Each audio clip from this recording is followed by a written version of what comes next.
So hopefully you didn't drink too much alcohol so you can stay awake for this session. And Felix, I'm counting on you. So here we're just going to demonstrate quickly before the session on donor area goes.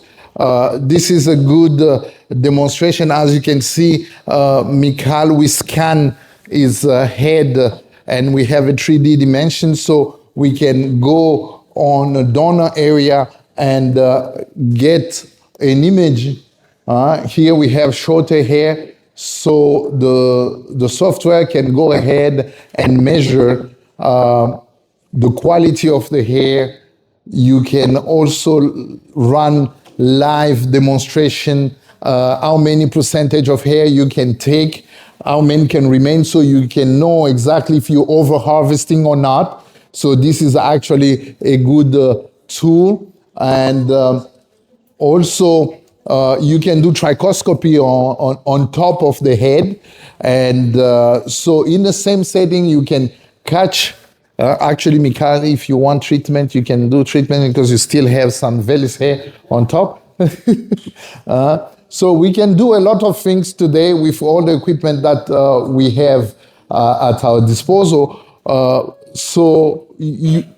will show in my talk how you can do it if you don't have a fancy equipment also like this. But it's good when you have the tool to use it. As I always say, this is the Rolls Royce of dermal trichoscopy. And here you have the imaging. You can see all the data that you can have, the mean thickness in occipital region, the follicular unit density. You can see how many percentage of single, double. So when evaluating a donor area, it's also good to know where are the border of a safe zone in a patient like Mikhail. It's going to be based on a percentage of miniaturization that you're going to have on top, so you know that you can go and harvest there or not.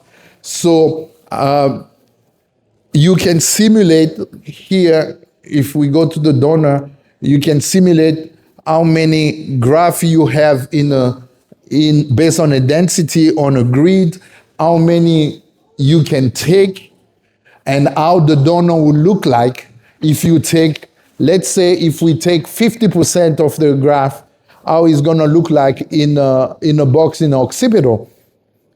So based on the contrast and the amount of graft, is going to take, if you take 50%, you're going to take around 2,400 grafts.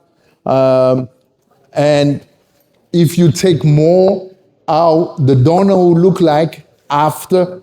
So I think it's a really great tool to assist hair transplant doctor in the journey. Obviously, if you do research, it's a must-have tool.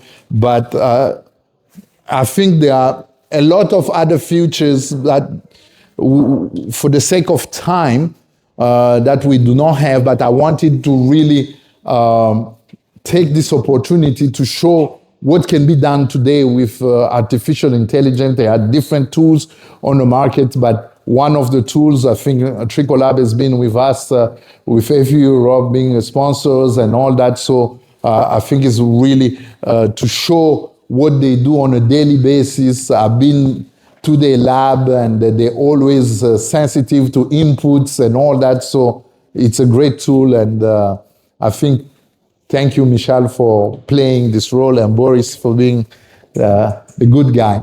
So I think without ado, we're going to go. I'm going to call Jonathan for the rest of the session. Thank you. I'll make it quick. Thank you, Christian.